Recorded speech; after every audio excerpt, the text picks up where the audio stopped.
अच्छा, I am very curious कि खालसा सरकार लॉ क्या और इसका जो अभी इफेक्ट हो रहा है, एंड ऑल्सो सोल्यूशन अब क्या है? Because I am guessing this has been going on government after government, doesn't affect कि कौन सी गवर्नमेंट है, ट्रीटमेंट गिलगित बल्तिस्तान की चेंज नहीं हुई as per as what I am getting from you. Looking forward क्या इसका सोल्यूशन हो सकता है? बिकॉज प्रोटेस्ट, लेट्स बी देखिए, ऑनेस्ट, पाकिस्तान में प्रोटेस्ट अभी मतलब वहां भी हो रहा है, वाना में भी प्रोटेस्ट हो रहे हैं, अभी और जगह भी प्रोटेस्ट हो रहे हैं। सोल्यूशन, यू नो, निकलता है, it usually just dies off. देखिए सोल्यूशन जो है वो अगर आप बड़े मसले की बात करेंगे तो बड़े मसले पे एक मुख्तलिफ तरह की सियासी जो है वो हो सकती है, लेकिन सिर्फ जमीनों के हवाले से मैं आपको एक बात बहुत क्लियर करूं, और ये बात मेरी जाती नहीं है बल्कि मैंने इन प्रोटेस्ट्स को फॉलो किया है, मैं खुद उस इलाके से हूं, मैं वहाँ के जो इस वक्त सियासी रुझान है लोगों को उसको समझ के आपको ये बात कर रहा हूँ, और वो ये कि गिलगित बल्तिस्तान के अंदर, और ये मैं बड़ा कैटेगोरिकली और बड़ा रिस्पॉन्सिबली ये स्टेटमेंट आपको दे रहा हूं कि गिलगित बल्तिस्तान के अंदर 1 इंच जमीन वो रियासत पाकिस्तान की नहीं है, वो वहां के मकामी लोगों की है। और अगर आपने रियासत ने, गवर्नमेंट ने कोई जमीन जो है वो आपने लेनी है तो आपको प्रॉपर जो है वो लोगों को कॉम्पनसेट करना पड़ेगा, कॉम्पनसेशंस देके जो है वो जमीनें लेनी पड़ेंगी। हाँ, ये जो है वो जरूर हो सकता है कि आप कोई लैंड रिफॉर्म्स जो है वो करें। लोगों के लिए लैंड रिफॉर्म होनी चाहिए, वो रियासत या हुकूमत के लिए लैंड रिफॉर्म नहीं होनी चाहिए। और लैंड रिफॉर्म का मतलब जो है वो ये है कि कुछ जो है वो गिलगित बल्तिस्तान में इस वक्त का वो ये है, या वहाँ की हुकूमत जो है वो ये कहती है कि भाई देखें, अगर हम जमीनों के मामलात में अगर नहीं घुसेंगे तो लोगों के कम्युनल मसले भी हैं। मसलन फर्ज करें हुंजा और निगर का जो है वो एक मसला होगा किसी खास इलाके के ऊपर, हुंजा वाले कहेंगे कि भाई ये जमीन हमारी है, नगर वाले कहेंगे कि ये जमीन जो है वो हमारी है। इस तरह के जो कम्युनल इश्यूज हैं उनको रिजॉल्व करने के लिए आप बिल्कुल जो है वो कोई ना किसी किस्म की जो है वो लेजिस्लेशन जो है वो कर सकते हैं, लेकिन बगैर किसी जो है वो नहीं हथिया सकते। आपको कोई ना कोई तरीकेकार जो है वो वजह करना पड़ेगा, कोई ना कोई लेजिस्लेशन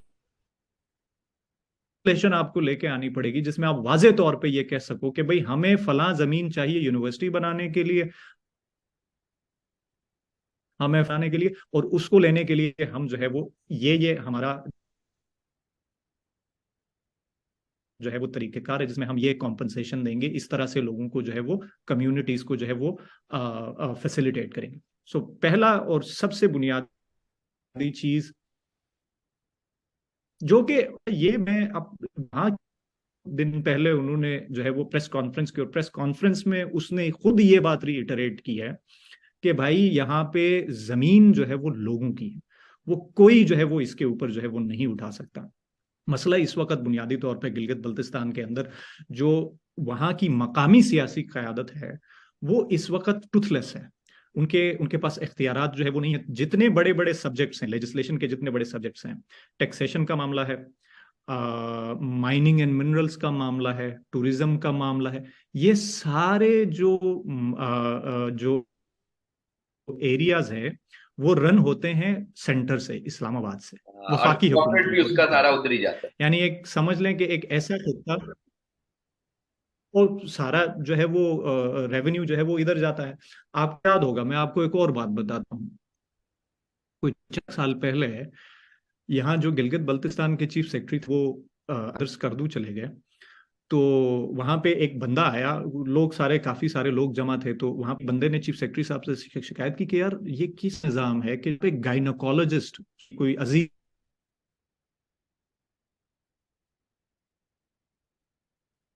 चीफ सेक्रेटरी साहब को कहा कि यार ये कैसा निजाम है कि आप एक गायनोकोलॉजिस्ट हमारे लिए इंश्योर दिया। उसने कहा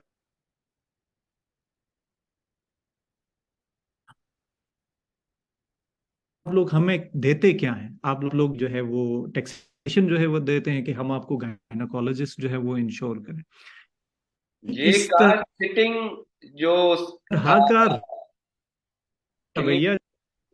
कैन यू रिपीट दिस, थोड़ा सा कट गई है। चीफ चीफ सेक्रेटरी ने उसने ये कहा, जो सिटिंग चीफ सेक्रेटरी था, उसने ये कहा कि आप लोग रियासत पाकिस्तान को तो टैक्स नहीं देते, तो हम आपके लिए गायनोकोलॉजिस्ट क्यों इंश्योर करें। वाह। मतलब ये इंसिडेंट आपको नरेट करने का मतलब जो है वो मकसद जो है वो ये है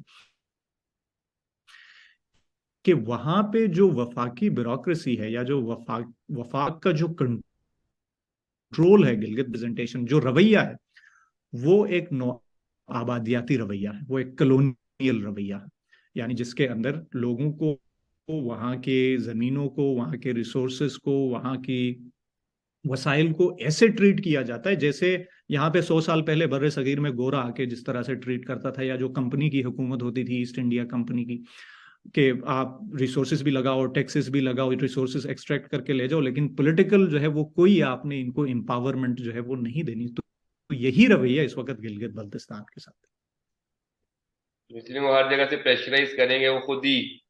गिव अप कर दें, खुद ही they just don't are not capable of just raising their voice, but clearly that's not happening.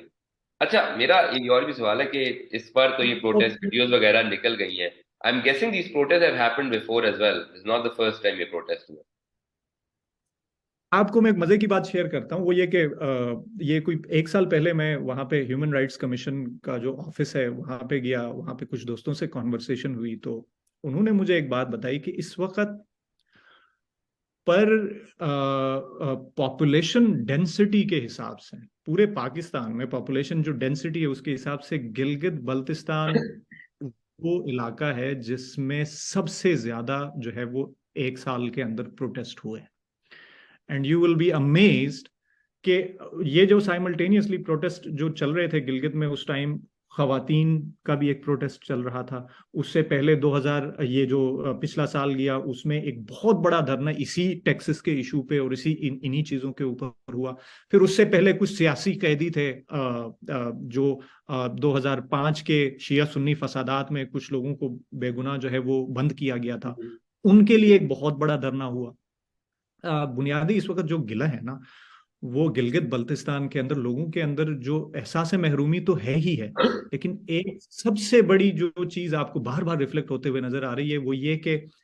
जो आवाजें वहां से उठती हैं, जो एहतजाज वहां पे होते हैं, जो लोग वहां पे सड़कों पे आके हर दूसरे तीसरे दिन आके एहतजाज करते हैं, they don't find any voice